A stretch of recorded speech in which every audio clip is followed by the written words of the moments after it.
2. Então hoje é a segunda aula, nós temos 7 aulas. Então hoje é a segunda. Nesta aula de hoje, nós vamos começar o estudo da cristologia propriamente dito. Então, dentro do livro lá do Luiz Berkhoff, daquele clássico que nós nos baseamos para poder trazer esses slides, então está escrito assim, a terceira parte, a doutrina da pessoa e obra de Cristo. Quem já fez a disciplina de cristologia vai notar que tem diferenças. Então agora foi bastante resumido, nós pegamos e procuramos nos concentrar só nos pontos realmente principais, sabe? Então muita coisa que existiu no curso normal, aquele que foi apresentado algum tempo atrás, foi suprimido, então não está igual. Foi mais concentrado, para vocês aproveitarem melhor. E com relação à prova, a maneira que vai ser feita a avaliação, então nós chegamos à conclusão que a melhor maneira seria o seguinte: cada aula, a partir de hoje, a primeira não vale, mas a partir de hoje, da segunda aula, então nós vamos apresentar 5 questões para vocês. Nós colocamos lá no grupo lá do Teólogos Ariquemes, o WhatsApp do Teólogos Ariquemes, as 5 questões. Vocês me respondem, né, as 5 questões e me tragam na próxima aula, certo?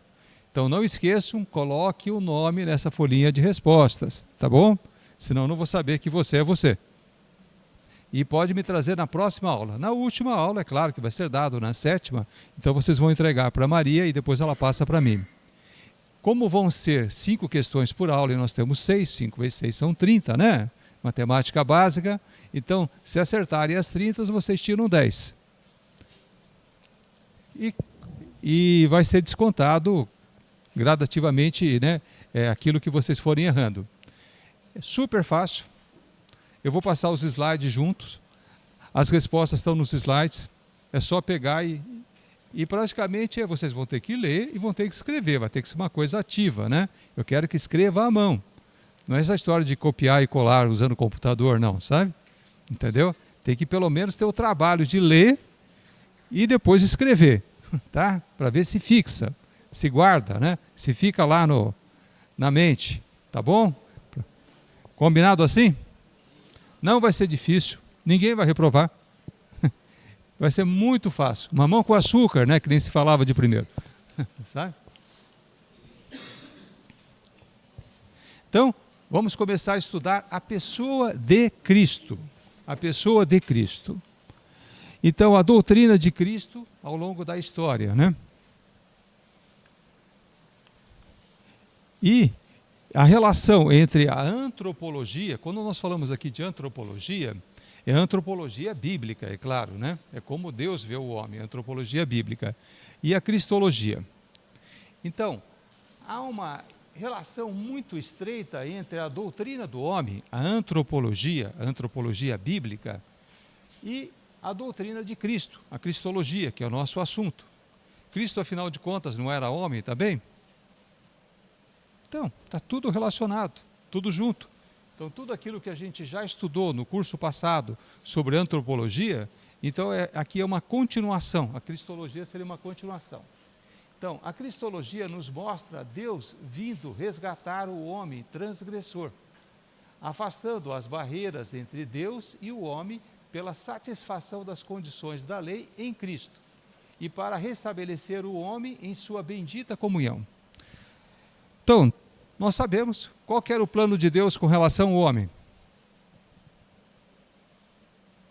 Já esqueceram? Quando Deus criou o homem, quando ele criou Adão, posteriormente a Eva, né? Mas criou o ser humano. Qual que era o plano de Deus? Relacionamento, isso mesmo. Então a gente fala muito que ele queria uma casa. Se lembra da história da casa? Que Deus planejou um local para morar. Ele queria morar aonde? Dentro de nós, no espírito humano. Certo? Então ele fez o homem porque ele queria ter comunhão com o homem, ele queria morar dentro do homem, queria morar dentro do espírito do homem. Estava tudo indo muito bem, até que o nosso pai primeiro lá, né? Primeiro a Eva, claro, mas depois o Adão, eles pecaram. Será que Deus Pai não sabia que eles iam fazer isso?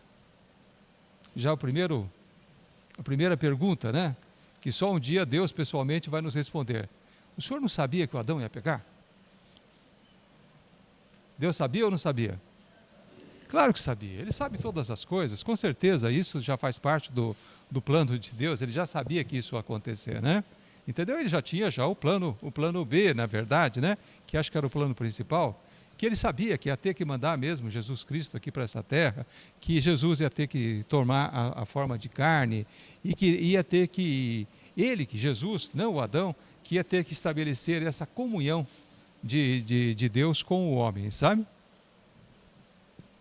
Como Deus sabe todas as coisas, então isso já faz parte dos planos dele. Então vamos lá, a doutrina de Cristo antes da reforma. Então o nosso irmão lembrou muito, né, muitas passagens, o Irani agora há pouco, né, a respeito da reforma, falou de vários personagens, né? E como é que era a doutrina, a cristologia, como eles entendiam a Cristo antes da reforma? Na literatura cristã primitiva, Cristo sobressai como humano e divino, como filho do homem, mas também como filho de Deus. Seu caráter sem pecado é defendido e ele é considerado como legítimo objeto de culto. Embora já desde o começo já houvesse umas intrigas, né, a respeito da natureza do nosso Senhor Jesus Cristo, sabe? Entendeu? Uns diziam, já desde o começo, que Jesus era só Deus. Aquela forma humana que existia nele era um disfarce. Usando uma palavra de hoje, era fake. Entendeu? O corpo dele era fake, não era um corpo de verdade. Certo? Então ele era só Deus, Deus encarnado. Isso se baseia muito a respeito, vamos dizer assim, da ideia, especialmente dos gregos, que eles tinham a respeito da carne. Que para ele carne é para os gregos já, algumas doutrinas lá dos gregos, eles achavam que tudo que a carne entrasse em contato contaminava, estragava. Então, se Jesus é Deus, Deus não podia ter carne nenhuma. Então, eles acharam que Deus era puro espírito. E a carne era só um disfarce. Existiam essas doutrinas, sabe? E existia o outro lado, o povo que não acreditava que Jesus era Deus coisa nenhuma, no máximo era um profeta, sabe? Então, ele era pura carne, como qualquer um de nós aqui, sabe? Então ele não tinha nada de espiritual, nada de divino, não tinha nada de Deus nele, entendeu? Então entre um extremo e o outro havia essa discussão, esse conflito com relação a qual que era a natureza de Jesus. Era Deus ou era humano? Mas muitos, incluindo o nosso abençoado apóstolo João, né? Que escreveu inclusive o seu evangelho no ano 100 mais ou menos, justamente para se contrapor a essas ideologias, essas doutrinas que iam aparecendo na época, mostrando que Jesus era as duas coisas, que ele era humano e era Deus. Aliás, antes de ser humano, ele já era Deus, sempre foi Deus e se tornou, numa época da história da humanidade, ele se tornou humano também. Então era assim que a igreja primitiva entendia o Senhor Jesus, que ele tinha as suas duas naturezas. Mas como tinha conflito para cá, conflito para lá, uns falavam uma coisa, outros falavam outra, né? Entendeu? A igreja, na época, a igreja primitiva, mas já numa época mais avançada, né? Já foi no ano 451 depois de Cristo, né? 451 anos, né? Depois de Cristo, resolveu organizar um concílio. Esse concílio é o concílio de Calcedônia. Nesse concílio era justamente para ser discutido, para chegarem num consenso, qual que era a natureza mesmo de Cristo. Qual que era a natureza do nosso Senhor Jesus Cristo. Esse concílio de Calcedônia foi o quarto concílio que foi organizado pela igreja, né, da igreja primitiva.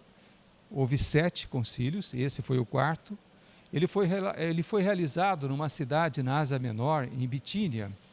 Bitínia é uma cidade próxima de Constantinopla. Na época, Constantinopla era a capital do Império Romano do Oriente, sabe? E foi, inclusive, foi comandada por um imperador romano na época, tudo, né?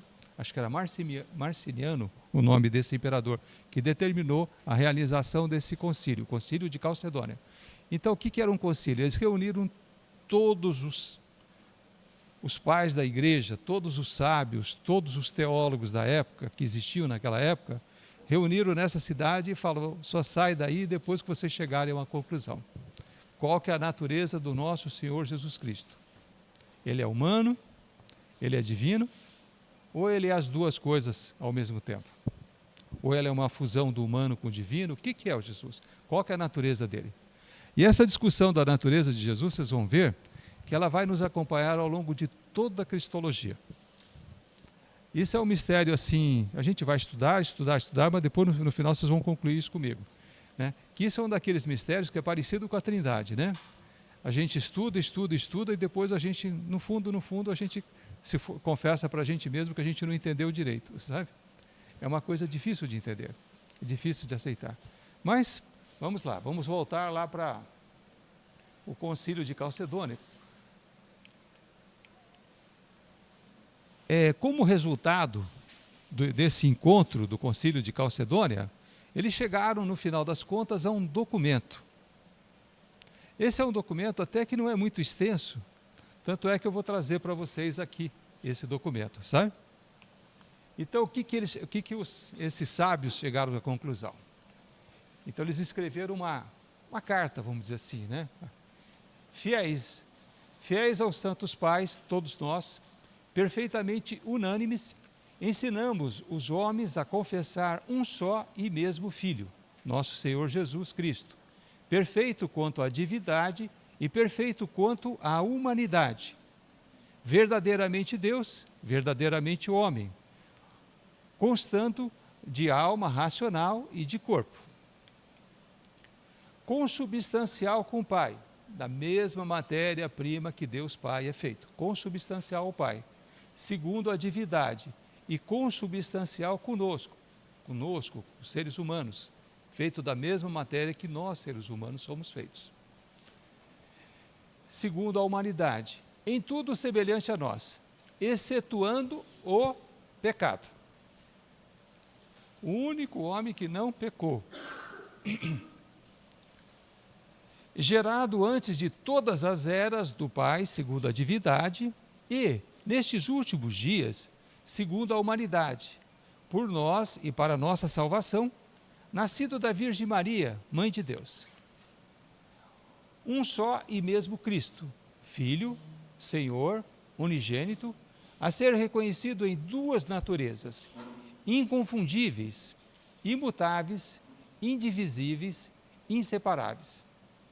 A distinção de naturezas não sendo, de modo algum, anulada pela união, antes a propriedade de cada natureza sendo preservada e concorrendo em uma só pessoa, em uma só subsistência. Não separada nem divindade em duas pessoas, mas um só e o mesmo Filho, e unigênito, Deus o Verbo, o Senhor Jesus Cristo, conforme os profetas declararam desde o princípio acerca dele. E o mesmo Senhor Jesus nos ensinou, e o credo dos santos pais nos transmitiu. Não é muito extenso, né? Mas o que eles disseram? Vamos dar uma recapitulada? Então, quantas naturezas Jesus tem? Duas. Como é possível uma pessoa, ele é uma só pessoa, certo? Jesus não é duas. Ele tem uma personalidade, personalidade. Uma só pessoa, uma só personalidade.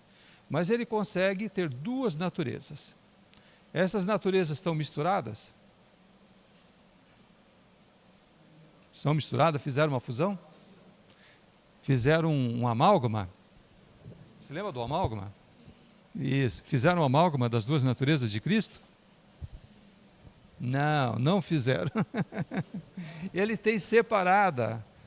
Ele tem a natureza divina e tem a natureza, elas trabalham em conjunto para formar uma única pessoa, que é o Senhor Jesus. Não falei que era misterioso? Sabe? Mas elas não se misturam. Elas não são misturadas, são duas naturezas distintas.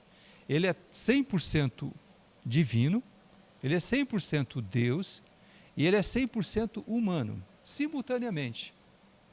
Só Jesus consegue ser assim. E por que nós vamos acreditar nisso? Porque está na palavra. E ela é verdadeira. E quem sabe um dia, quando Deus ampliar muito a nossa capacidade mental, lá na glória, né, que a gente multiplicar não sei por quantos bilhões, né, a gente vai conseguir aceitar isso racionalmente, né? Que por enquanto a gente não aceita isso racionalmente, com certeza, é humano. Nós somos muito limitados em relação a Deus, certo? Nós somos muito limitados. Então a gente tem muita dificuldade de aceitar essas coisas. Mas é assim que Ele é. Se Deus está dizendo que é assim, é porque é assim. Vamos duvidar de Deus? Não, com certeza. Então, recapitulando. Quantas naturezas o Senhor Jesus tem? Duas. Ele é 100% e 100% humano. Mas ele é só uma pessoa, ele só tem uma personalidade. Ele é só uma pessoa. Ele consegue unir tudo e ele funciona como uma pessoa só. Todas as decisões, ela sai de uma maneira harmônica, perfeita, como nenhum homem consegue fazer. Certo? Então, Jesus consegue isso simultaneamente. Então, vocês vão ver que isso vai ser o motivo de toda a nossa aula. E, quem sabe, vai sobrar para outra ainda, né? Então, a doutrina de Cristo depois da reforma. Então, até o século... quando chegou a reforma, vocês vão ver, até o século XIX, entendeu? A reforma e depois da reforma, vamos dizer assim, até o século XIX, não houve muito problema com relação a isso. Nem os reformadores, Lutero, Calvino e todos os outros que aconteceram, eles pegaram e foram contra a conclusão que tinha se chegado nesse concílio de Calcedônia. Eles aceitavam bem, né? Eles tinham muitos conflitos, né? Por exemplo, Lutero, Calvino, com a Igreja Católica Romana, mas esse não era um conflito. Eles mesmos, né, os reformadores, eles aceitavam bem essa história das duas naturezas do Senhor Jesus, que Jesus era uma só pessoa, sabe? Não foi por isso que o Calvino e o Lutero entraram em conflito com Roma, sabe, com a Igreja Romana. Não foi isso. Então ia tudo muito bem, tudo muito certo, tudo muito correto, né, com relação a isso. Mas, com relação à questão da reforma, então os reformadores subscreveram tudo aquilo que tinha sido concluído no Concílio de Calcedônia, até que chegou o século XIX. O que esse século XIX tem a ver? O que aconteceu de tão especial no século XIX? Quem fez a cristologia? Exato. Daí a ciência começou a se desenvolver bastante. Muita gente, muitos cientistas, né, como o irmão Irani falou agora há pouco, eles queriam compreender Deus de uma maneira, Jesus especificamente, né, de uma maneira científica, né? Então, se ele era homem, ele tinha que ter uma origem, né? Tinha que ter um local certo onde que ele nasceu. Onde Jesus nasceu? Belém. Vocês têm certeza? Já foram lá no cartório de Belém para ver a certidão de nascimento? Se lá está escrito o nome dele, o dia que ele nasceu, o registro, quem que atestou? Está escrito? Está nada. Não, está escrito na palavra. Mas lá no cartório de Belém não tem, não. Nem existe, na época de Jesus nem existia esse tal cartório, né? Entendeu? Que ano que ele nasceu?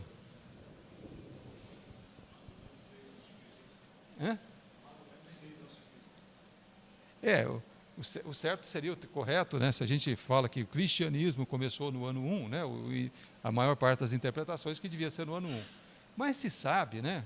Como ele foi contemporâneo do Herodes, e Herodes morreu mais ou menos há 4 anos antes do ano 1, então ele não pode ter nascido no ano 1, ele deve ter nascido antes.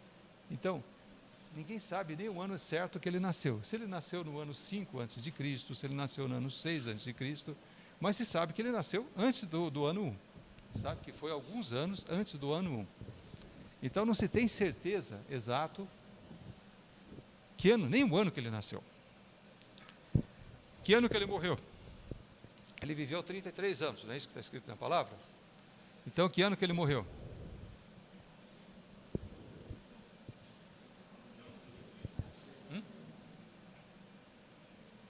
Se ele nasceu no ano 4, por exemplo, vocês pegam 4, diminui de 33 e sobra quanto? Não, é 4, diminui, né? 33 menos 4, dá quanto? 29. Então, possivelmente, ele morreu no ano 29. Ele não morreu no ano 33. Então, agora no ano 2029, vai fazer o quê? Que fato que provavelmente vai estar acontecendo? A gente não tem certeza absoluta, mas provavelmente vai estar acontecendo que vai ter 2000 anos da morte de Jesus. No ano de 2029. Certo? Não, isso é matemática, né? Não, é só matemática. Oi?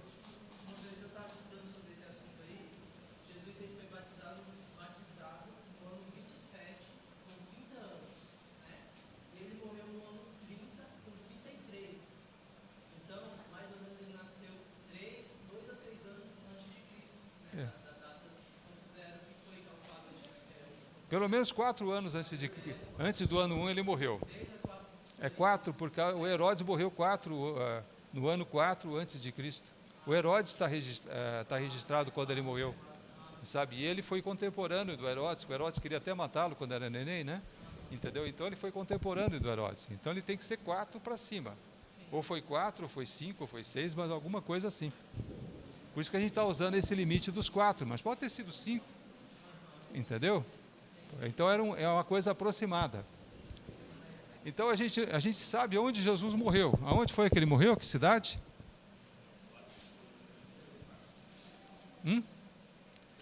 Foi em Jerusalém, minha gente. Foi em Jerusalém, não foi lá que ele foi levado para morrer? Crucificado em Jerusalém e tal. Isso. Mas está lá, tem o atestado de óbito dele. Alguém aqui é o médico? Que médico que assinou o atestado de óbito de Jesus? Isso. Não tem atestado de óbito nenhum, né? Entendeu? Então ele foi uma figura.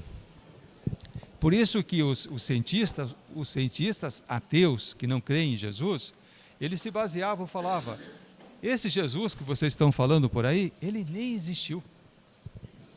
Ele é um mito, certo? O que significa mito? Isso. Eu acho até que bate, né? Mito é uma mentira, sabe?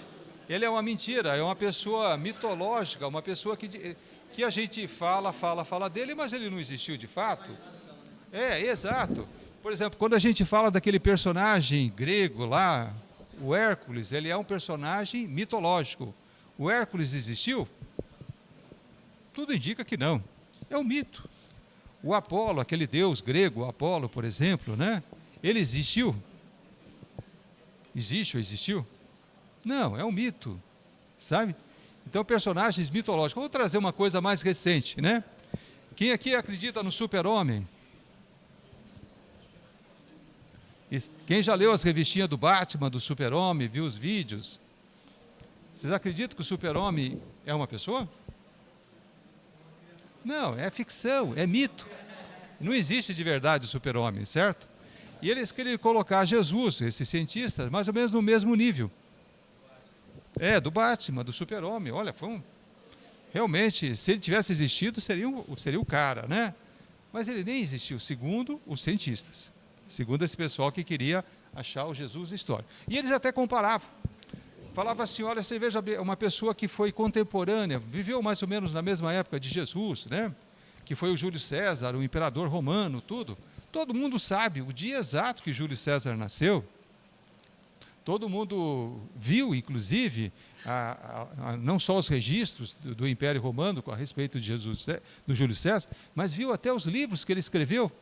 Ah, que livro que Jesus escreveu? Cadê o livro de Jesus que ele escreveu da mão dele? Não tem. O Júlio César tem. Sabe? Tem o de Belo Galho, né? E contando lá como é que foi a vitória dele lá com relação à conquista da região que hoje é a França, né? A Gália, né? A antiga Gália, tal, tem tudo lá escrito direitinho. Sabe exatamente o dia que ele morreu, o Júlio César, que foi assassinado no Senado romano, tudo, né? Nos idos de março, no dia 15 de março, sabe? Então está tudo registrado com relação ao Júlio César, que é um personagem contemporâneo, né? Então você sabe tudo. E daí fala assim para os cristãos ainda, vocês falam que Jesus é um rei muito mais importante do que o Júlio César. É ou não é? Claro, nós acreditamos que é. Então, como é que pode ter tanta coisa do Júlio César e não tem do outro rei que é muito mais importante que o próprio Júlio César? Então é baseado nisso que surgiu o chamado a procura do Jesus histórico. Sabe? Então, baseado nisso, os cientistas justificaram essa procura do tal Jesus histórico. Sabe? Então é isso que a gente estava falando. Eles queriam uma prova científica, material, verdadeira que Jesus existiu.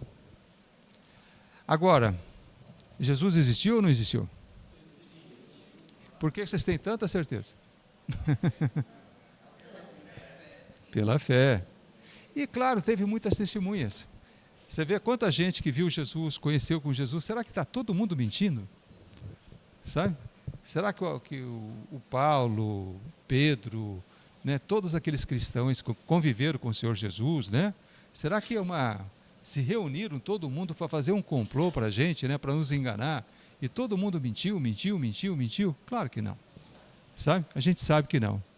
E nós, mais do que tudo, né, pela fé, pelo testemunho do Espírito Santo que mora em nosso coração daqueles que são convertidos, é claro que a gente tem certeza absoluta que Jesus existiu. E ele fez de propósito, porque ele não queria dar margem, né, para idolatrias, para isso, para aquilo, né, para alguém visitar não sei aonde, fazer isso, fazer aquilo, né?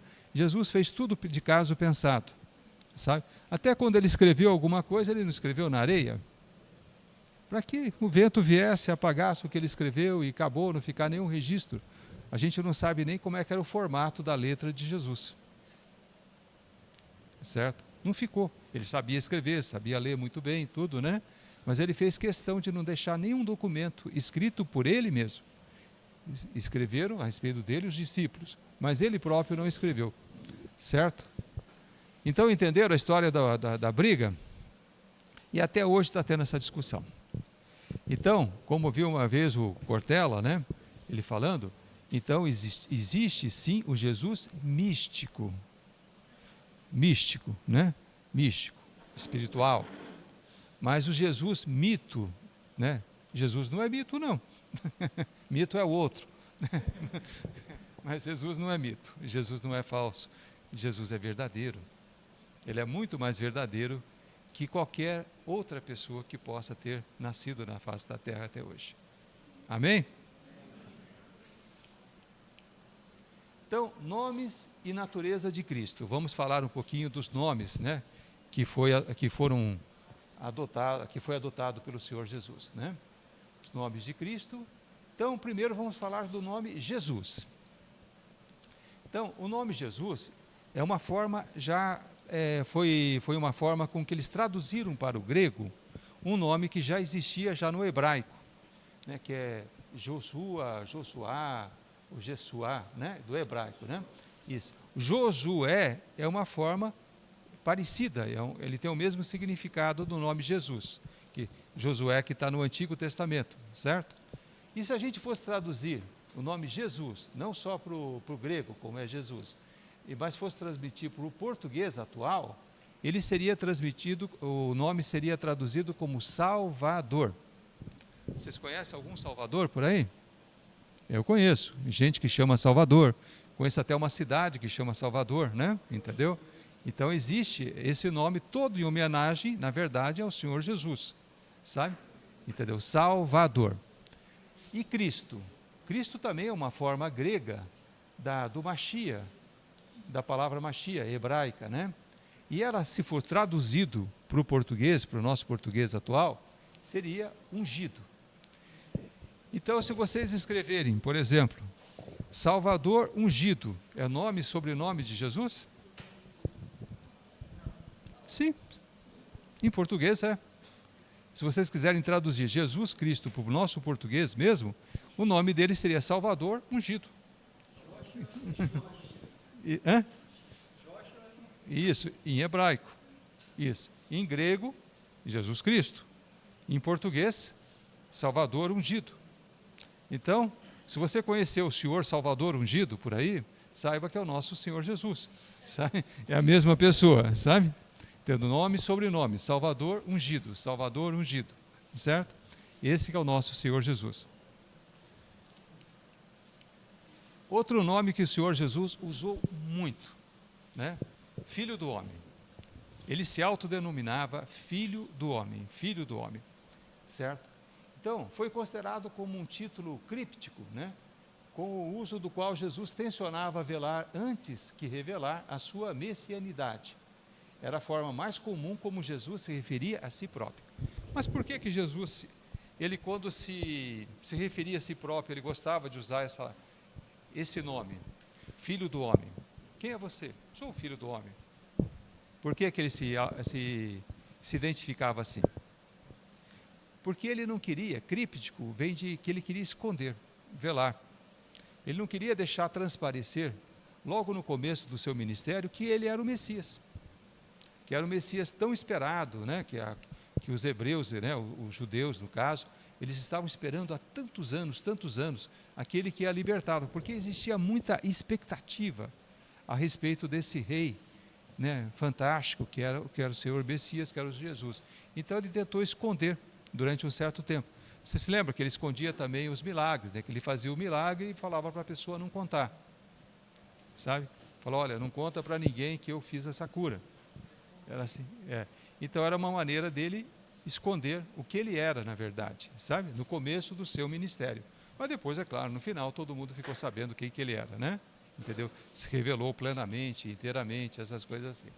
Então, ele usou muitas e muitas vezes essa forma, né? Essa expressão para poder se identificar. O Filho do Homem. E também ele queria dizer que ele tinha essa natureza humana. Então ele era filho do homem porque ele tinha essa natureza humana nele. Agora, filho de Deus, o nome filho de Deus. Filho de Deus é muito forte, não é forte? Fala, quem é você? Sou o filho de Deus, certo? Então, se você é o filho de Deus, você também é Deus, sabe? Então, foi por isso, inclusive, que ele foi condenado. A pena dele, né, foi baseada nisso, porque ele blasfemou. Ele afirmou que ele era o Filho de Deus e, consequentemente, que ele era Deus. Sabe? Todo o julgamento do Senhor Jesus, a pena dele, ele não foi condenado porque roubou, porque matou, porque estuprou, né? Não é assim? Porque desviou lá do BNDES, não foi nada disso, né? Ele foi condenado porque ele declarou que ele era o Filho de Deus. E foi considerado na época o quê? Uma mentira, uma fake news, uma blasfêmia. Blasfêmia era o nome, né, antigo de fake news, certo? Então ele tinha cometido uma blasfêmia, ele tinha afirmado algo que de fato ele não era. Ele falou que era o Filho de Deus, mas ele não era o Filho de Deus. Os juízes lá chegaram à conclusão que ele estava mentindo. Quem estava errado? Os juízes, né? Com certeza, porque ele era. Entendeu? Porque de fato ele era aquilo que ele afirmava que ele era. Ele não mentiu de jeito nenhum, certo? Então ele foi condenado por ter contado a verdade, e a verdade que ele contou foi alegado como mentira, né? Então o STF da época lá falou que ele estava mentindo, estava falando uma fake news, né?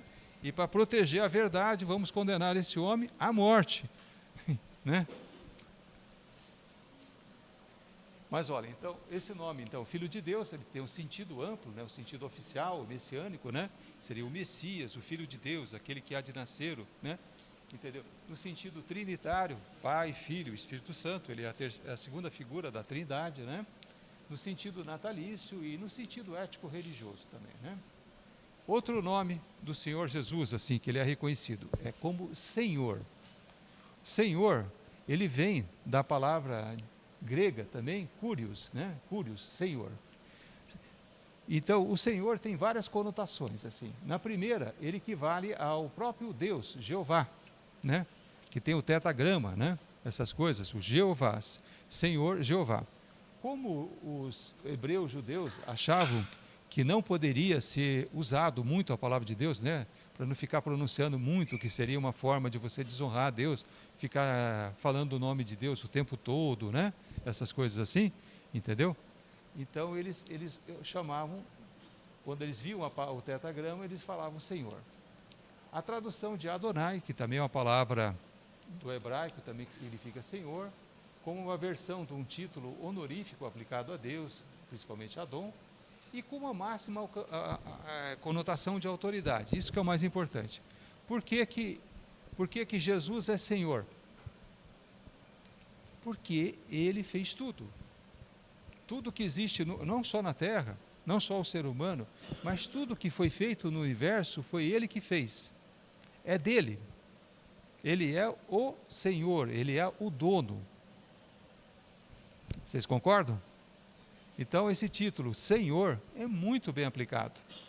Agora, criava conflito na época, porque os imperadores, os donos da terra, os políticos daquele momento que Jesus viveu aqui na terra, também eram reconhecidos como senhores, né?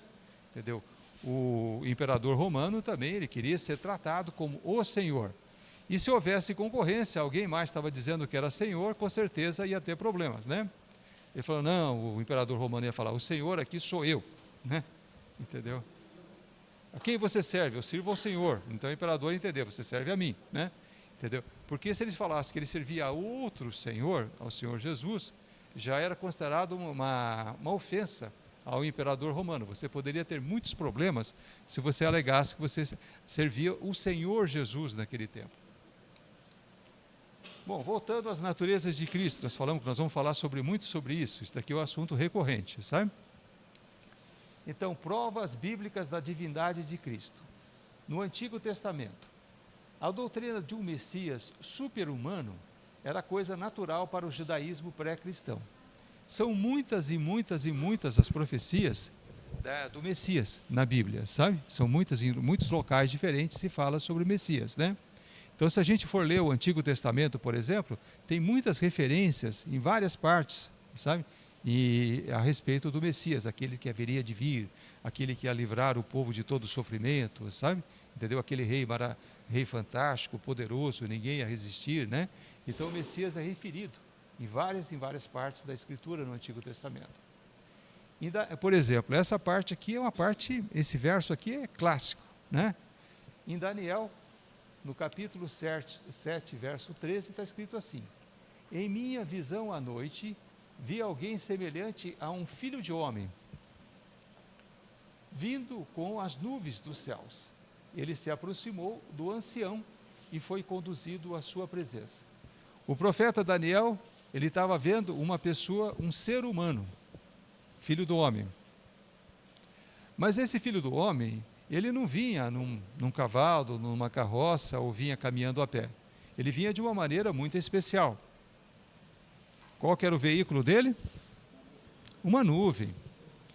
Ele estava vindo sobre a nuvem.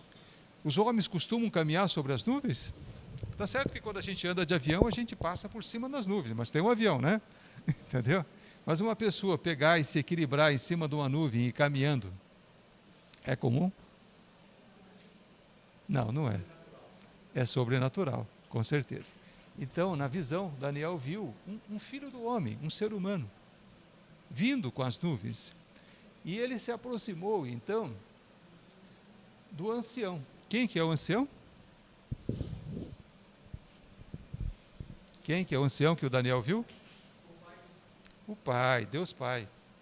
Ele se aproximou do ancião, o ancião de dias, Deus Pai. Certo? Então foi o encontro do Senhor Jesus com Deus Pai.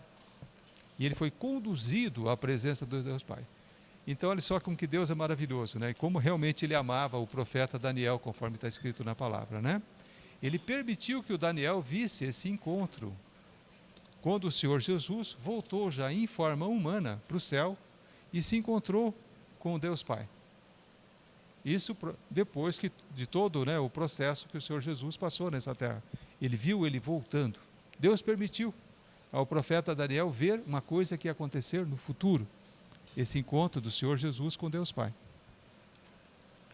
Então, voltando agora nos escritos de João e Paulo, né, esses dois autores do Novo Testamento, eles afirmam categoricamente a natureza divina de Jesus. Não tem dúvida que Jesus é Deus, né? Não é que ele era Deus, é que ele é Deus. Nos evangelhos sinóticos também reafirmam a todo momento a divindade de Jesus. E a própria consciência de Jesus, né? A consciência própria de Jesus, que alguns querem dizer que Jesus não tinha consciência da sua divindade. Mas a Bíblia mostra que Jesus tinha consciência da sua divindade, sim. E ele reafirmou que ele era Deus, divino. Assim, isso daí gerou inclusive muitas... A gente vai ver ao longo do estudo da cristologia, né? Essa história de Jesus não estar consciente que ele era Deus. Isso gerou um monte também de heresias. Vocês vão perceber ao longo desse estudo, né? Entendeu? Então eles alegam que Jesus não tinha consciência de quem ele era. Agora, quando foi que Jesus tomou consciência que ele era Deus? Quando ele estava lá na manjedoura? Logo que ele nasceu, bebezinho na manjedoura lá? Quando ele tinha 1 ano de idade? 2, 3. A gente não sabe porque não está escrito. O primeiro escrito que tem depois do nascimento dele é quando ele já tinha 12 anos de idade, que ele já estava ensinando lá em Jerusalém, sabe? Então essas coisas Deus omitiu de nós. Então a gente não pode saber quando que ele tomou consciência de que ele era Deus, porque não está escrito.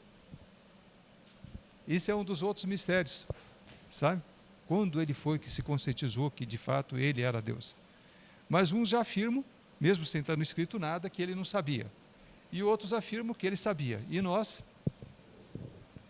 o que nós vamos afirmar? Que a gente só vai saber o dia que a gente perguntar para ele, né?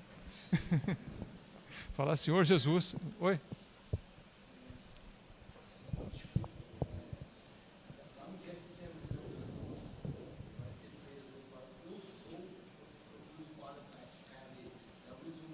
Uhum.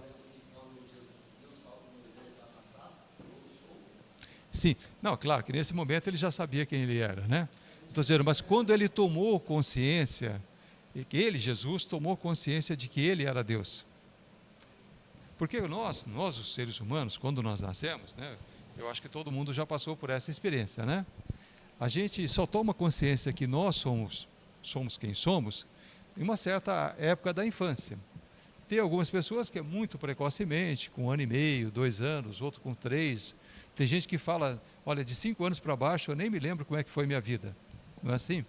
Então é normal para os seres humanos a gente tomar consciência num determinado período da infância, quem nós somos. Certo? Então a gente está se perguntando se Jesus passou por esse processo também.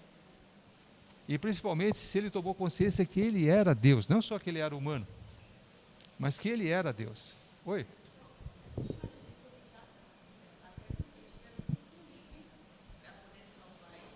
Sim.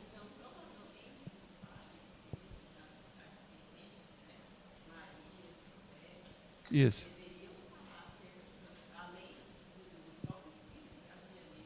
Isso. Com certeza. E com certeza, com 12 anos de idade, quando ele teve aquela oportunidade de ir a Jerusalém, e ele foi ensinar, né, os sábios da época, né, os escribas, ele já sabia, né? Ele já sabia quem ele era. Com 12 anos, com certeza, ele sabia isso. Mas a gente quer saber antes, quando que ele tomou essa consciência, ou se ele sempre foi consciente desde bebê. Se ele era 100% homem, 100% Deus, ele já sabia da existência dele desde o princípio. Não, eu creio nisso. Mas você tem certeza? Está escrito? Eu tenho. Não, eu não... Essa aí eu tenho. Bom, isso daí eu tenho essa firme convicção que sempre foi assim, né? Desde o princípio, quando ele diz, Eu estou falando, mas quando ele passou por esse processo de nascer como homem, tem quem fale que ele ficou inconsciente da sua divindade durante um certo tempo, certo? Isso os teólogos falam, sabe? Por isso que é um motivo de muita polêmica, né? E a gente não vai conseguir encontrar a resposta. Oi, quem quer falar alguma coisa? Se você. Sim.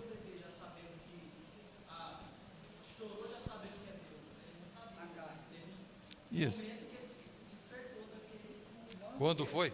Esse é o lado humano dele. Quando foi, a gente não sabe. Oi? Quando ele estava no templo, ele estava ensinando e a família vai atrás dele e fala, eu estava na casa do Não. meu pai. Então ele acha, até aí ele era filho, mas quando ele recebe o Espírito Santo no batismo com João, ele se enche com o Espírito Santo. Eu acho que ali ele teve uma identificação. Não, e antes mesmo, com 12 anos de idade, quando ele estava ensinando no templo, ele já sabia que era Deus, com certeza, né?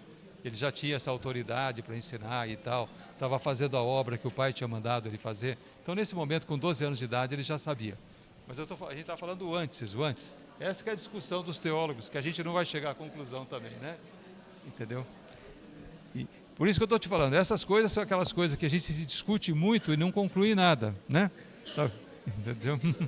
Isso. Então, agora vamos fazer o contrário. Provas bíblicas da verdadeira humanidade de Jesus. Provas bíblicas da verdadeira humanidade de Jesus. Divino a gente já falou que ele é, já provou que ele é, né? Agora da verdadeira humanidade. Então, vamos ler essa frase aqui inteira aqui. Houve tempo que a realidade e a integridade natural da natureza humana de Cristo eram negadas. Se lembram? Mas no presente ninguém questiona seriamente a humanidade de Cristo. Então, quem que negava que Jesus era humano? Essa heresia, o gnosticismo, de origem grega também, né? Ela negava. Ela falava que a matéria, a carne, era eminentemente má. Sabe? Nada de bom podia sair da carne. A carne era corrupta e não prestava. Então Deus, Jesus, não podia ter carne nenhuma. Ele tinha que ser só espírito. Certo? A carne é eminentemente má. E ninguém consegue ficar sem pecar se tiver carne. Se Jesus tinha carne, ele tinha que pecar. Então, eles negavam a humanidade de Jesus, os gnósticos, né? No caso. E depois tinha o contrário, né? Docetismo, apolinarismo, que falava sobre só a natureza... aliás, também falava sobre só a natureza divina, né, de Jesus, não é o contrário, né? Eles concordavam de uma certa maneira, só que por outros caminhos, né? Que são detalhes que separam uma dessas heresias das outras, mas tudo chega no mesmo ponto. Todos eles acabam negando a humanidade de Jesus, tá? Bom, provas bíblicas da impecabilidade da humanidade de Cristo. Então, a gente tem que reconhecer que Jesus Cristo foi um ser humano realmente muito especial. Como é que pode um ser humano passar pela vida sem cometer nenhum pecado? Como pode? Pelo que eu saiba, não aconteceu nem antes e nem depois de Jesus. Só com ele. Foi a única pessoa que a gente pode dizer que é um ser humano e que passou pela face da terra e nunca cometeu pecado. Pecado nenhum. Nem quando era criança, né? Nada. Passou ileso. Nada. Nenhum pecado. Nunca cometeu pecado nenhum. Então foi o único ser humano que passou por essa situação, que conseguiu cumprir esse requisito de passar pela vida sem cometer pecado algum. Certo? Então, atribuímos a Cristo não somente integridade natural, mas também moral, ou perfeição moral. Isso é impecabilidade. Jesus, ele nunca cometeu pecado. Lá no credo de Calcedônia, se lembra? A gente vai repetir mais para frente de novo, né? Eles reafirmam isso, que apesar dele ter essas duas naturezas, a natureza divina, a natureza humana, mas principalmente por causa da natureza humana, que é a dúvida, né? Ele conseguiu passar pelo mundo, pela vida, sem nunca cometer pecado algum. Nunca, nunca, nunca. E quem fala que ele não cometeu o pecado? Ele mesmo. Quer dizer, se faltasse outro, o Senhor Jesus falou, né? Qual de vocês pode me acusar de algum pecado? Se estou falando a verdade, por que vocês não creem em mim? Você já pensou se qualquer um de nós falar alguma coisa dessas aqui? Qual de vocês pode me acusar de algum pecado? Nossa Senhora, vai vir uma chuva, né? Entendeu? Vai ser muito. Eu te conheço, cara, eu sei, você já fez isso, você fez aquilo outro, você fez não sei o que mais. Você está pensando, você escondeu bem as coisas, mas a gente lá sabe o que você andou aprontando. A gente sabe como é que foi o teu comportamento lá no verão passado, sabe? O que você andava fazendo, tal, né? Entendeu? Quem tem coragem de falar, né? Eu conheço, cara, eu sei como você é, né? Entendeu? Se alguém tivesse coragem de falar isso que Jesus falou, ele seria desmentido na hora, né? Tem uns até que falam, né? A gente vê por aí de vez em quando, tem umas pessoas que falam, não, eu sou o cara mais honesto do mundo. Quem vai me acusar de alguma coisa, né? Quem? Daí a pessoa, né? Aquele monte de acusação e dá aquela lista. Daí ele fala assim, não, isso não prova nada. Isso não é prova contra mim, onde já se viu? Isso é prova contra mim? Já vem com herança. Isso, entendeu? Então todos nós, nesse ponto ninguém é melhor do que ninguém, né? Todos nós cometemos pecados, e muitos pecados, e temos um monte de falha, sabe? Mas o Senhor Jesus, humano, natureza divina e humana, ele conseguiu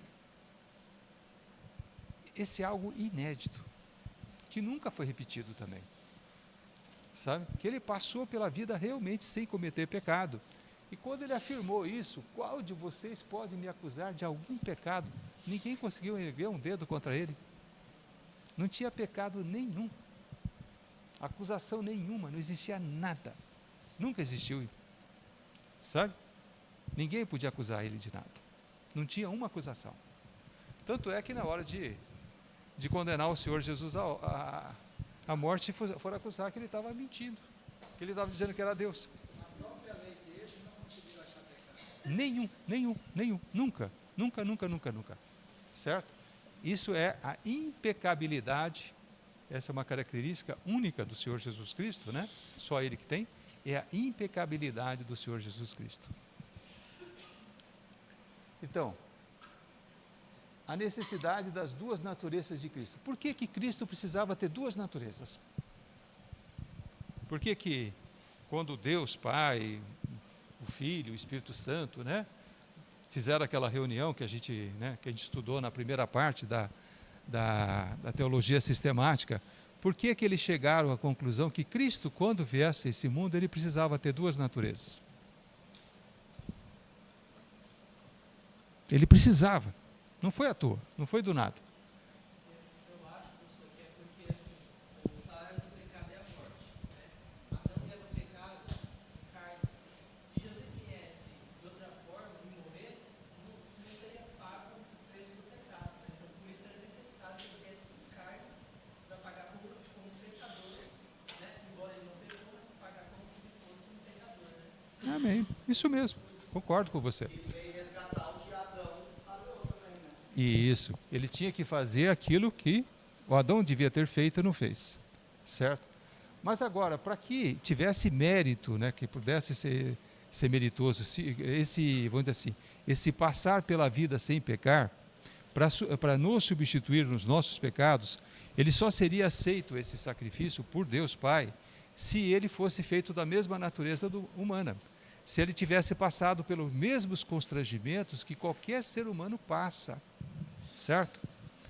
E agora o seguinte, assim, vamos recordar uma coisa, né? Uma pessoa tem uma ordem lá, um menino, uma criança, né? A mãe fala assim, não chupe sorvete que eu guardei na geladeira, que é para guardar para a hora do jantar, né? Entendeu? São 3 irmãozinhos, né? O primeiro passou 1 hora, mais ou menos, depois que a mãe deu a hora, né? E de manhã cedo ainda, ele foi lá e comeu o sorvete, né? O segundo menino, o segundo filho, ele só foi lá pelas 2 horas da tarde. O terceiro foi quase na hora do jantar, foi lá pelas 5 horas da tarde, por aí 6 horas da tarde. Quem sofreu mais dos três? Hã? O primeiro? O último, porque ele resistiu mais. Ele resistiu mais. O primeiro logo entregou os pontos, logo de manhã já. Então ele foi tentado, todos passaram pela tentação, pelo processo de tentação. Vou comer o sorvete que minha mãe mandou eu não comer, certo? Então o primeiro passou pelo processo de tentação, certo? Ele sofreu um pouquinho, mas logo entregou os pontos, foi lá e comeu. O segundo resistiu mais, conseguiu chegar até as 2 horas da tarde. Entendeu? Ele ficou mais tempo sofrendo, passou a manhã toda, passou a hora do almoço e tal. Ele aguentou, falou, agora eu não aguento mais. Entregou os pontos e foi lá e comeu o sorvete. O terceiro, ele passou a manhã inteira, quase a tarde inteira, já estava vencendo, né, a tentação, mas depois entregou. Claro, o terceiro sofreu mais, ele passou o dia inteiro sofrendo, com vontade de comer o sorvete, tentado pelo sorvete. Esses meninos são heróis da resistência. Isso. Agora imagina o Senhor Jesus, você acha que ele foi tentado como nós, ou ele foi mais tentado do que nós? Porque ele nunca entregou os pontos. Então você acha que ele foi menos ou mais tentado que qualquer outro ser humano? Foi mais. A resistência dele foi maior.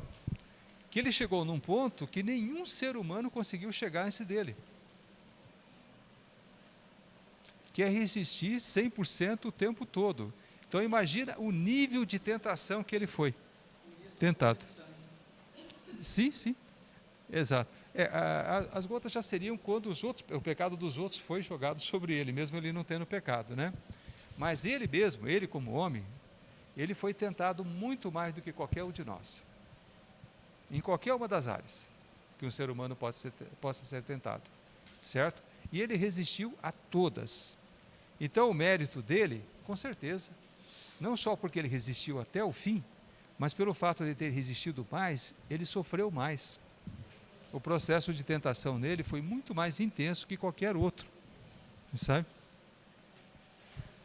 Então indica a necessidade da humanidade. Agora, a necessidade da divindade. Por que ele precisava ser divino também? Por que Jesus precisava ser humano, a gente já entendeu, né? Agora, por que Jesus precisava ser divino? Por que ele precisava ser Deus?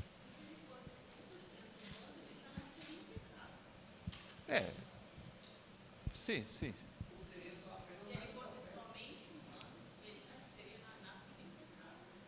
É,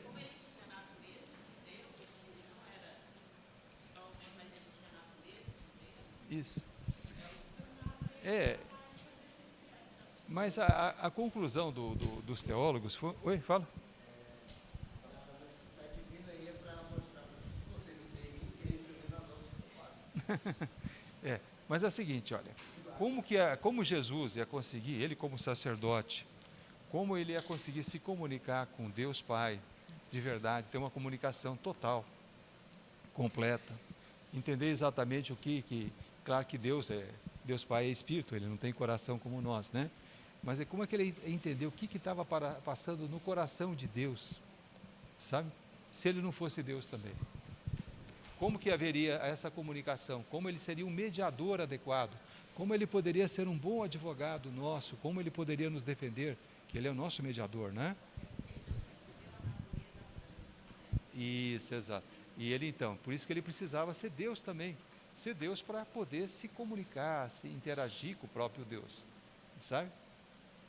Então só Deus que consegue, na verdade, compreender a Deus, sabe? E se comunicar a Deus. E conseguir traduzir para Deus Pai o que nós, humanos, estamos passando. Então ele é nosso advogado, nosso mediador, nosso defensor, sabe? Então ele tem que compreender os dois lados, ele tem que compreender o lado dos criminosos, que somos nós, né? E tem que compreender o lado do juiz, que é o Pai, sabe? Então ele tem que compreender tudo, ele tem que estar bem inteirado. Um bom advogado, os que são advogados aqui vamos ver se vão concordar comigo, ele tem que conhecer como o juiz pensa, não tem? Tem ou não tem, doutora?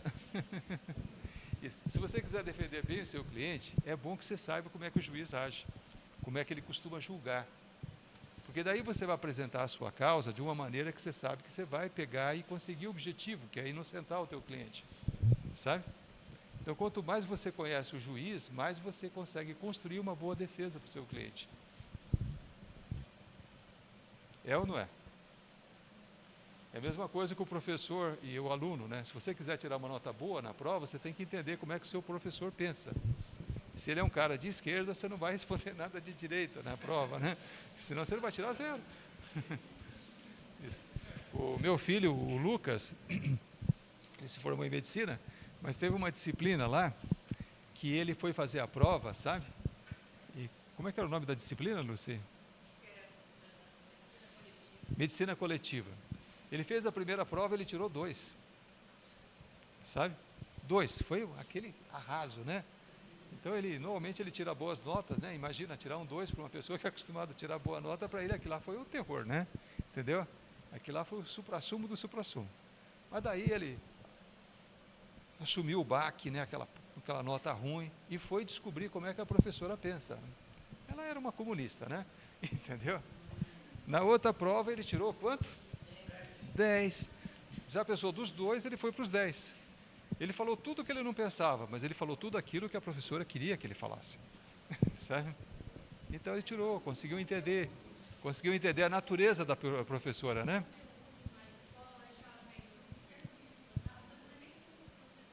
Uhum. Isso. Isso.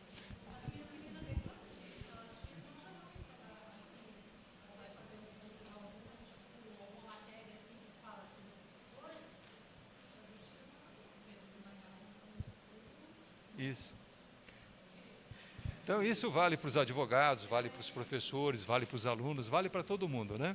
Essas coisas. É bom você conhecer quem vai te julgar, sabe? Conhecer profundamente, né? Do fundo do coração. Então, o nosso mediador, o nosso Senhor Jesus, o nosso advogado, ele conhece, como ninguém, ele conhece o coração do Pai, sabe? A unipersonalidade de Cristo, nós voltamos de novo, né? Quantas personalidades tem Jesus Cristo? Uma personalidade. Ele é uma pessoa. Não confunda a personalidade com natureza. Ele tem 2 naturezas, mas ele só tem uma personalidade. Certo? Ele não é uma pessoa de 2 personalidades, ele tem uma única personalidade, ele é uma única pessoa. Então Cristo tem, voltando de novo lá, recordando o nosso concílio lá, o concílio de Calcedônia, né? Então nós vamos ler agora só um trechinho, não vou ler tudo de novo não, só uma páginazinha, tá? Então o concílio de Calcedônia em 451 a.C. falou: ser reconhecido em 2 naturezas, sem confusão, imutável, indivisível e inseparavelmente, sendo que a distinção das naturezas de modo nenhum é eliminada pela união, mas antes a propriedade de cada natureza é preservada e ambas concorrem numa só pessoa, numa só personalidade, numa só pessoa, certo? E numa substância, não partida ou dividida entre 2 pessoas. Jesus é uma só pessoa, uma só personalidade, 2 naturezas, uma personalidade. Não esqueçam disso.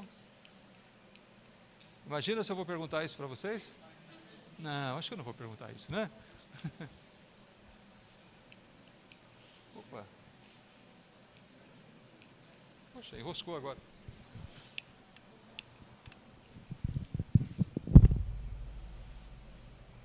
Da pessoa de Cristo. O que a igreja pensa e fala a respeito da pessoa de Cristo, né?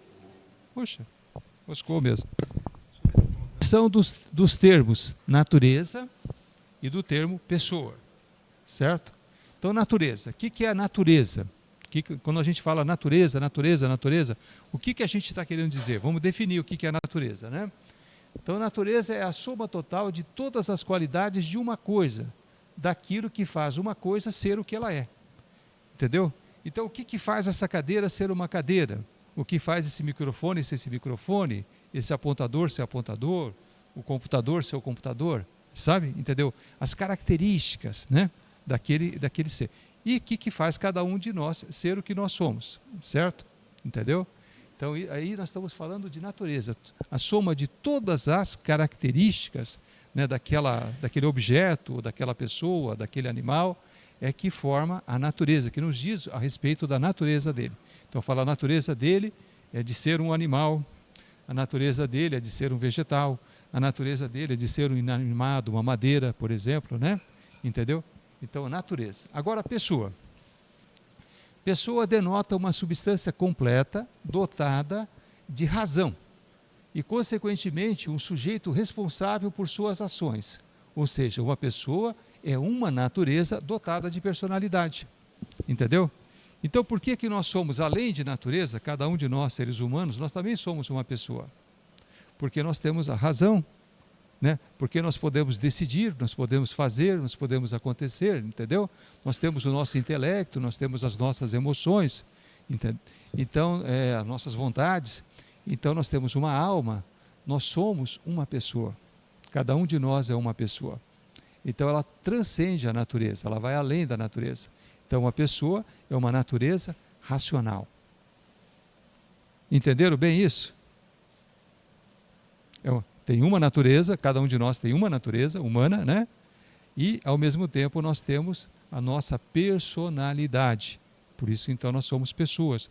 Nós agimos assim, nós agimos assado. Cada um de nós é diferente um do outro, né? Não só no aspecto físico, mas principalmente com relação à personalidade. Oi? Ele é uma pessoa. Ele é uma pessoa, não é uma força da natureza. Sabe? Então, o Espírito não é uma energia. É muito mais do que isso. O Espírito Santo é uma pessoa. Jesus Cristo é uma pessoa. O Pai, né? O Deus Pai é uma pessoa. Certo? Aliás, na verdade, a Trindade não. Eles são três pessoas. São três pessoas em uma. Isso a gente vai estudar mais para frente, né? Então, proposições com as quais se pode declarar o conceito de igreja, né? Há somente uma pessoa como mediador, o Logos imutável.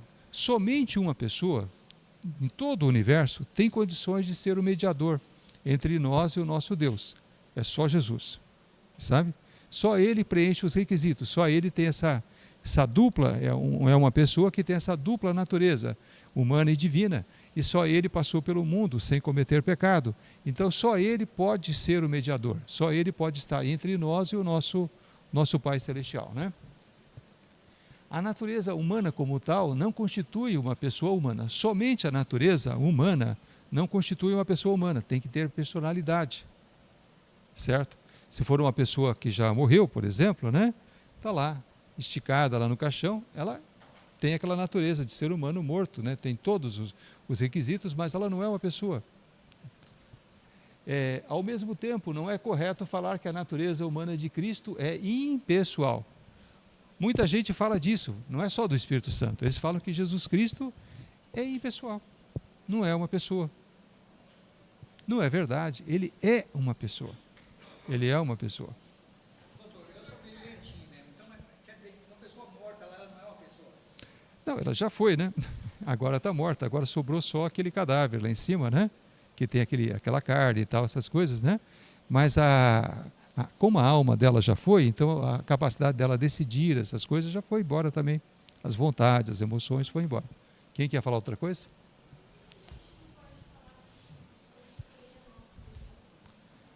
Que eu não entendi bem. Aham.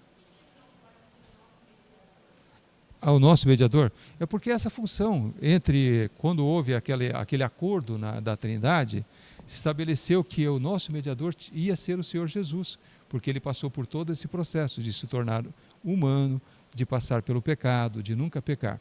O Espírito Santo, apesar de ser tudo o que ele é, e é Deus, tão Deus quanto Jesus nesse sentido, né, tão divino quanto, ele não passou por esse processo, sabe? Ele não passou pelo processo de se tornar também humano, não passou pelo processo de ser tentado, como todo ser humano é pelo pecado, sabe? Ele não tem esse lado da humanidade, embora em tudo mais ele seja igual a Jesus, né? Entendeu?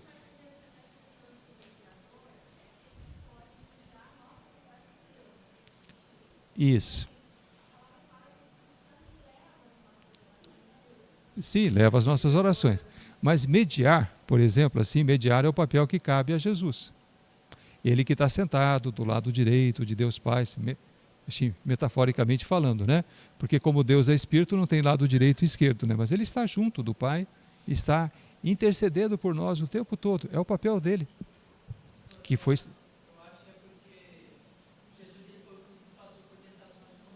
Isso. Aham.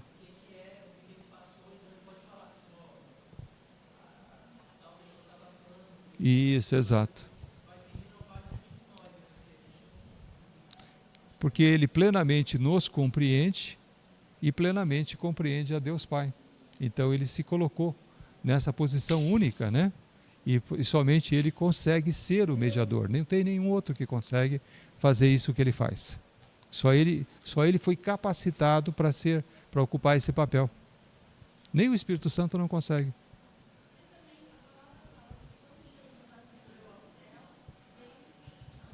Sim, para continuar a obra.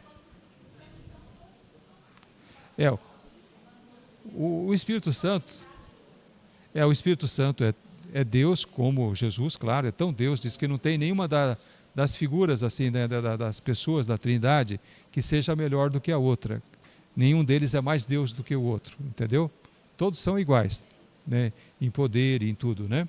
E coube ao papel do Espírito Santo ser aquele que vai nos amparar durante essa caminhada terrestre, vai nos dar sabedoria, discernimento para a gente fazer, para poder andar, né, para poder passar pelas coisas aqui. Por exemplo, quando a gente está aqui fazendo essa aula, se não fosse o Espírito Santo, a gente nem conseguiria começar. Eu ontem, quando estava estudando isso daqui, eu falei para a Lucy, né, Lucy? Olha, se não for o Espírito Santo amanhã para me ajudar, eu nem sei por onde eu vou começar, sabe? Eu não sei o que eu vou falar, sabe? Então ele nos ajuda nessas horas. Quando a gente não consegue caminhar por nós mesmos, quando a gente tem uma decisão para tomar, a gente consulta. Quem? Consulta a Deus que mora, né, em nós, essas coisas, consulta o Espírito Santo. A sabedoria dele ela nos é passada. Então ele é o nosso consolador, né? É o nosso professor, é o nosso mestre. É uma pessoa super importante, né? O papel dele é super importante em nós. Mas não ocupa o papel de Jesus. O papel de Jesus é único. É só ele que consegue ocupar essa posição.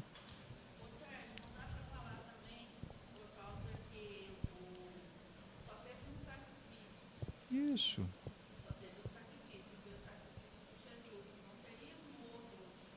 Que consegue substituir. É isso. Exato, para substituir. Ele não passou por esse processo de vida, de morte, né, como ser humano, para poder ocupar esse papel. Necessariamente, né, a pessoa que ocupa esse papel de mediador entre Deus e os homens tinha que passar por todo esse processo. Foi estabelecido pelo próprio Deus, da Trindade. Isso.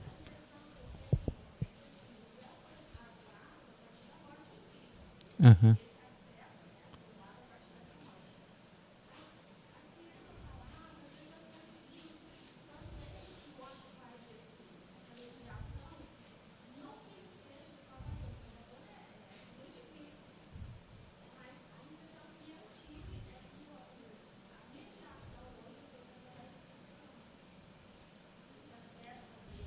Uhum. Entendi. Bom, entendi o teu conceito, né? Mas é claro que o Espírito Santo, que a gente estava falando, é uma pessoa super importante. Sem ele, a gente não conseguiria viver nesse mundo, sem o Espírito Santo, né? Mas ele, mesmo assim, ele não substitui a figura do Senhor Jesus, o papel do Senhor Jesus, o fato dele ser mediador. E se não fosse pelo Senhor Jesus lá no céu, intercedendo por nós o tempo todo, a gente estava perdido. A gente ainda estava no meio da... né?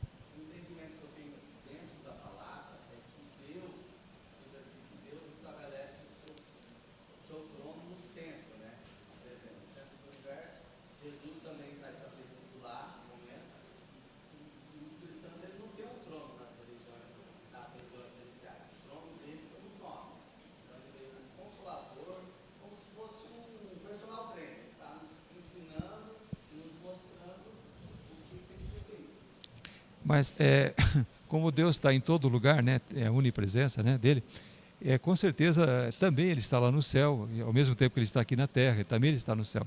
Ele transcende, sabe? Então o Espírito Santo também está lá, com certeza. Ele está aqui com nós, mas também está no céu.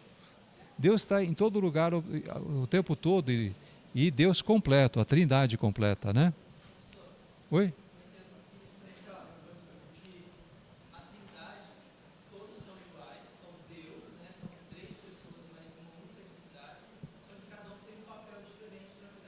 Isso mesmo. Uhum. Isso.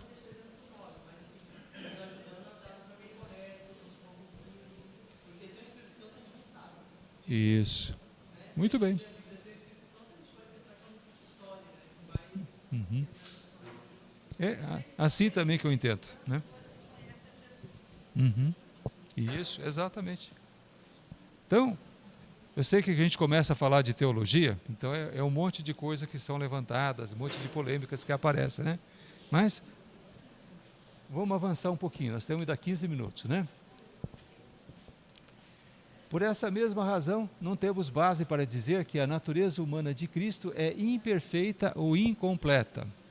A natureza de Cristo é totalmente perfeita, totalmente completa, não falta nada, né? A natureza humana, inclusive, né?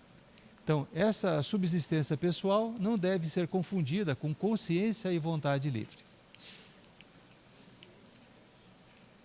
Poxa.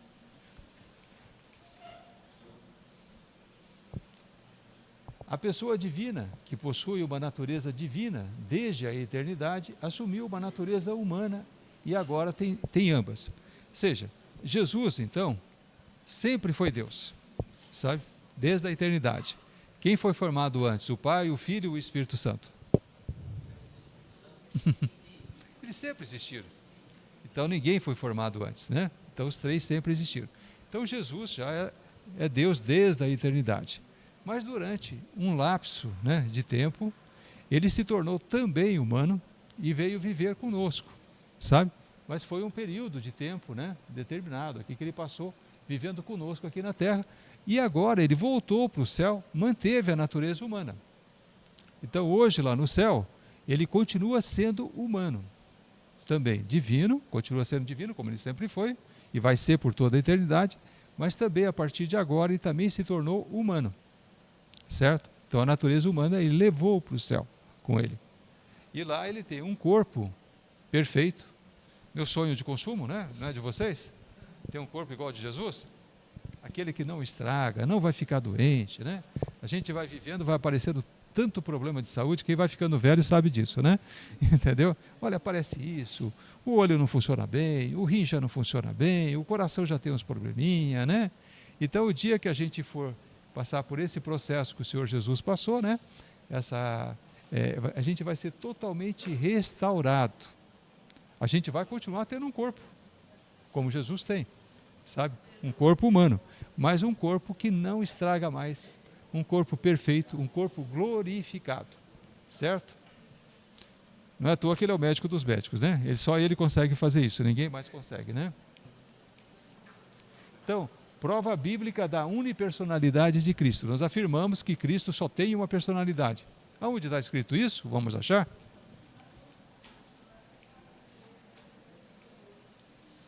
Na Escritura não há evidência de uma personalidade dupla. Então, primeira prova, vamos dizer assim, negativa. Aonde na Escritura, você lê a respeito do Messias, do Senhor Jesus, não existe nenhuma evidência que ele tem duas personalidades ou três personalidades, ou seja lá o que for. Sempre fala de uma só personalidade, é uma só pessoa. Então, ambas as naturezas são representadas nas Escrituras como unidas numa só pessoa, certo? A pessoa é aludida em termos próprios a qualquer uma das duas naturezas. A mesma pessoa, não importa de qual natureza você esteja falando de Jesus, é sempre a mesma pessoa. Então, os efeitos da união das duas naturezas em uma pessoa. Aliás, como é que se chama essa união das duas naturezas em uma só pessoa? essa união de Cristo que só Ele tem? Tem um nome grego também, né? É união? Olha só, alguém sabe, meus parabéns. Quem foi que falou? Ah, sim, muito bem. União hipostática. Não esqueceu, né? Isso, é verdade. Então ele chama união hipostática. Isso, muito bem. Então, a gente chama essa característica única do nosso Senhor Jesus Cristo, né? Que tem essas duas naturezas, né, em uma única pessoa, como união hipostática.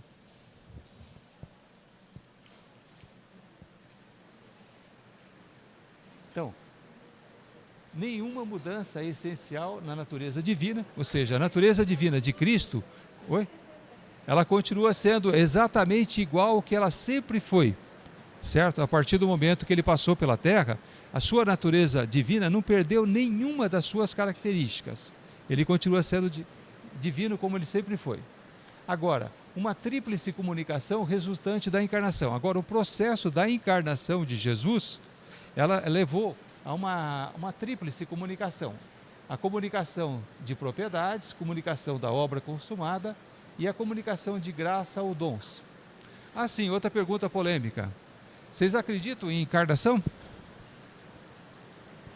E Jesus não encarnou? Encarnou. Ele era espírito e se tornou carne. Se tem uma pessoa que encarnou, foi o Senhor Jesus. Entendeu?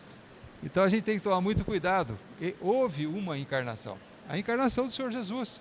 Ele era só espírito. Ele era só espírito. A gente tem esse preconceito por causa do espiritismo, né? Que fala muito sobre encarnação, encarnação, encarnação, né? Então quando a gente usa esse termo, a gente é muito tocado a desacreditar ele de cara. Fala, não, isso não existe, é heresia. Existe. O Senhor Jesus era espírito e depois se tornou um espírito encarnado. Parece coisa do Allan Kardec, né? Mas isso aconteceu mesmo, certo? Então não sejam tão preconceituosos. Nem tudo é heresia, sabe? Nem tudo é heresia. O processo de encarnação do Senhor Jesus ocorreu mesmo. Esse processo de encarnação só existiu aí. Pelo que a gente sabe, é só aqui. Não tem outro. Mas pelo menos aqui existiu, né? Espalhar esse negócio, Não. Mas que o Senhor Jesus passou por esse processo, passou, não passou? Então, claro. Então, comunicação de graças ou dons. Primeiro, graça de união com a pessoa do Logos, com a pessoa de Cristo, né?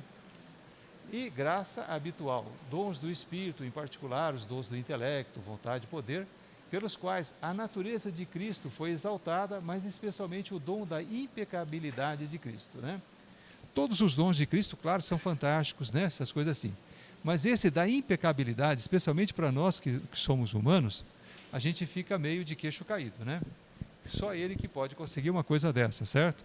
Que nós que já passamos por N processos assim de tentações, e a gente caiu na maioria deles, né? Quando a gente ouve falar de uma pessoa que passou por tudo isso e nunca caiu nenhuma vez sequer, realmente é uma coisa para nos deixar muito, muito, muito impressionado com o poder do nosso Senhor Jesus Cristo de resistir a todas essas tentações e até o fim, certo? Então, o Deus e o homem é objeto de adoração. Então, primeiro, Cristo tem a honra da adoração. E dois, Cristo é digno de ser adorado. Isso é justo? Que Cristo tem a honra da adoração? É justo? É claro que é justo, é muito justo. Não existe justiça maior, né? Não existe definição melhor de justiça do que essa. E depois de tudo que ele passou, de todo o processo que ele passou, é claro que ele tem a honra da adoração, ele tem que ter essa honra, né? A gente tem que adorá-lo mesmo, né? E Cristo é digno de ser adorado. Então, todas as pessoas de Deus, né? O Pai, o Filho e o Espírito Santo, eles devem ser adorados. Então você não está cometendo idolatria quando adora o Pai, quando adora o Filho ou quando adora o Espírito Santo, certo? Idolatria é quando a gente adora outras coisas que não são Deus. Mas quando a gente adora a Deus, é justo, é digno, é certo, é correto, é perfeito, É isso que a gente tem que fazer. E é por isso que, inclusive, a gente está aqui, por isso que a gente nasceu. Então, voltando lá, a unipersonalidade de Cristo, então, é um mistério. Vocês conseguiram compreender? Vão sair sem dúvida dessa aula? Hã? Claro que vocês vão sair com muita dúvida. É normal. É um mistério, sabe? A gente não consegue, nós como seres humanos, a gente não consegue, a gente pode até aceitar porque Deus falou, certo? Mas entender mesmo, se a gente está sendo honesto com a gente mesmo, a gente não entende. Sabe? Como é que isso acontece? Então, a doutrina das duas naturezas numa só pessoa transcende a razão humana. É um mistério. Transcende a nossa razão. A nossa mente é fraca, é pouca. Tem gente por aí que fica idolatrando, né? Idolatrando a capacidade humana de pensar, de raciocinar, de construir, né? Eu não tenho essa ilusão, não. Eu acho que o nosso cérebro é muito fraquinho. A nossa mente é muito... É um Fusquinha 69, assim, né? Com os 4 pneus baixos. Em relação àquilo que Deus é. Certo? Então nós não somos nada. Para a gente conseguir compreender, por mais assim, sábio, inteligente, capacitado, né? Entendeu?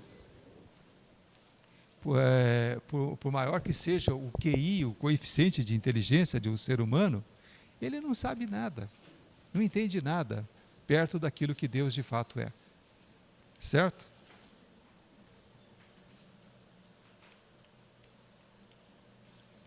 Agora que tem de gente por aí que é orgulhosa do seu QI, não tem? Tem muita gente. Você sabe qual que é o QI médio do brasileiro? E foi feita uma pesquisa? O I3. Baixíssimo. Diz que o QI médio da humanidade como um todo hoje é em torno de 100, sabe? E o brasileiro é 83. E teve uma pessoa que falou que a gente não precisa dessa tal de inteligência artificial para ajudar o brasileiro, né? Porque o brasileiro já é um povo muito inteligente.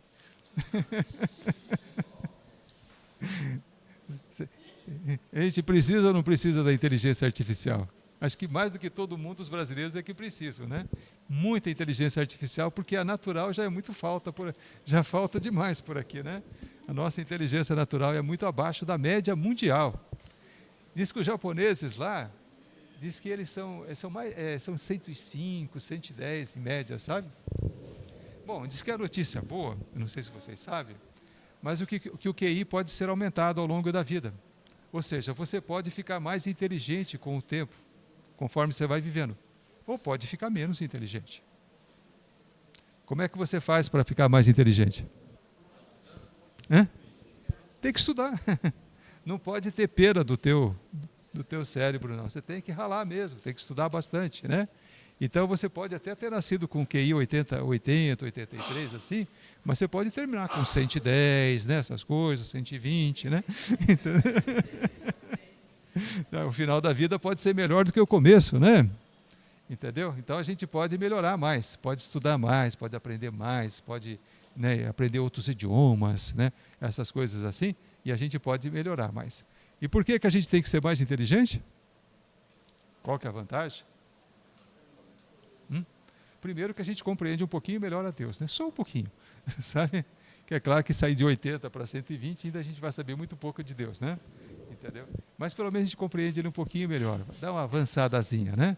E claro, a gente sai melhor na vida também, né? A gente vai ter profissões mais adequadas, vai ter um rendimento melhor, a vida não vai ser tão dura assim, né? Quando eu era criança, minha mãe deu um conselho para mim, ela falou assim: Sérgio, estuda, sabe? Porque se você não usar a cabeça, quem vai sofrer vai ser o teu corpo. É verdade, ela falava sempre isso para mim, né? E eu levei a sério, sabe? Por isso que eu estudei tanto, talvez, né? Mas toda mãe devia aconselhar, né? A gente, todo mundo tem que estudar bastante, né? Para poder pegar e prosperar, dar o nosso melhor, fazer o nosso melhor para Deus. Inclusive a gente tem a obrigação de quando a gente sair dessa vida, a gente tem que sair melhor do que a gente entrou. Amém?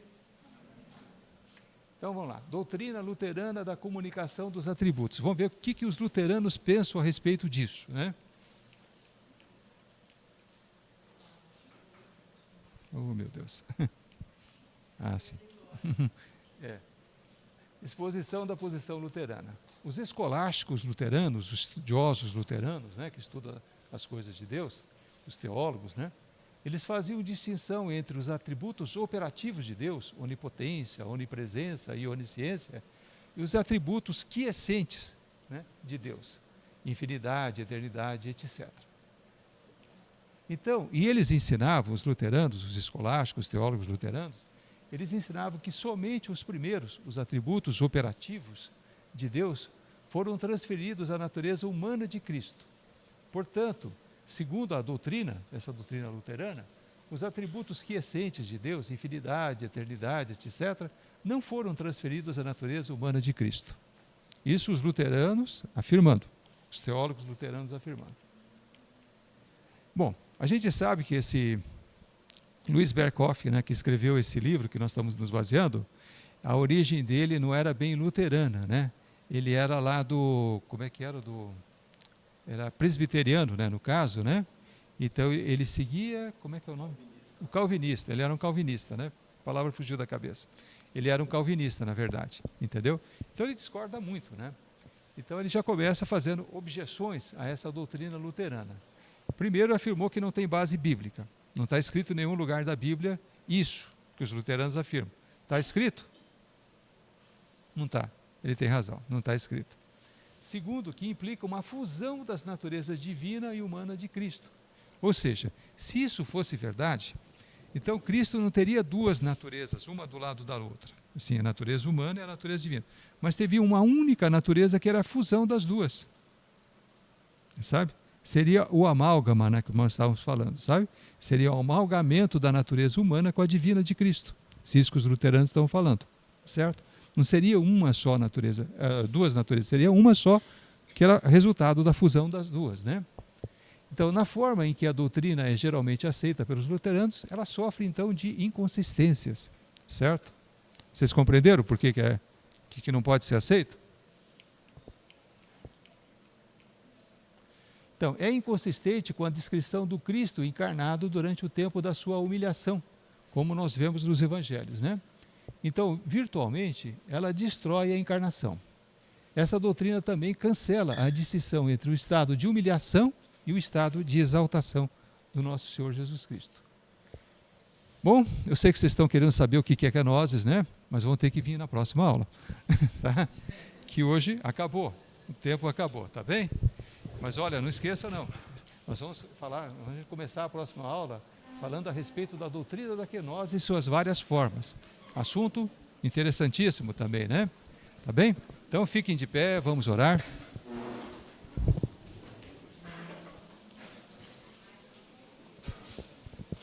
Senhor meu Pai, nós te damos graças, Senhor, porque até aqui o Senhor nos sustentou. O Espírito Santo do Senhor esteve conosco, meu Pai, abrindo nossas mentes, abrindo nosso coração, abrindo nosso entendimento, para que nós pudéssemos entender, nem que seja um tiquinho de nada, da Tua natureza, meu Pai, das Tuas verdades, das Tuas realidades. E continue, meu Pai, continue trabalhando em nós, que cada dia mais nós possamos ser mais e mais e mais aperfeiçoados, para poder Te servir melhor, meu Pai, conforme o Senhor espera de cada um de nós. Que assim seja, para a honra e glória do Teu nome. Nós oramos em nome de Jesus. Amém? Então, estão liberados, né?